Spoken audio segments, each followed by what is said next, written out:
दोस्तों अॼु रिव्यू करण वारा आहियूं मेघा सोप सिर रियासत जे बारे में ख़ुशख़बरी अची चुकी है जेका तव्हां दोस्तनि सां शेयर कंदासीं।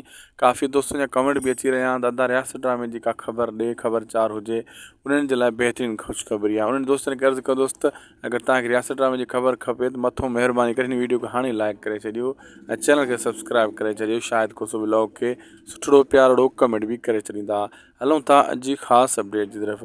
दरअसल दोस्तों रियासत ड्रामो हाँ तमामु जल्द लॉन्च थियण वारो आहे। जेका असां अपडेट घुराई आहे जंहिं असांखे जेका अपडेट्स मिली आहे त हाणे तमामु जल्द पंहिंजा वरी ड्रामे वांगुरु रियासत ड्रामे जा भी बक़ाया प्रोमो ऐं टीज़र ऐं प्रोमो अचण वारा आहिनि। पोइ एपिसोड हलायो वेंदो ऐं तव्हांजे लाइ इहा वॾी ख़ुशख़बरी आहे दोस्तों। तमामु जल्द सची चवां थो तव्हांखे मां तमामु जल्द तव्हांजे अॻियां रियासत ड्रामो धमाको कढण वारो आहे। रियासत हिकु बहितरीनु प्रोजेक्ट आहे, बहितरीनु ड्रामो आहे, उहो बि को घटि ड्रामो न आहे। आज़म मैगल जहिड़े बहितरीनु अदाकार जो ड्रामो आहे, नाले वारो अदाकार आज़म मैगल। तव्हां सम्झो त उहो ड्रामो केॾो न ज़बरदस्त हूंदो ऐं हिन पंहिंजा ड्रामो बि बहितरीनु हले थो। पंहिंजा ड्रामे में दोस्तों सभ खां वधीक किरदारु मूंखे सांवल जो वणियो। सांवल जो किरदारु हाई लेवल जो ॾिनो वियो आहे।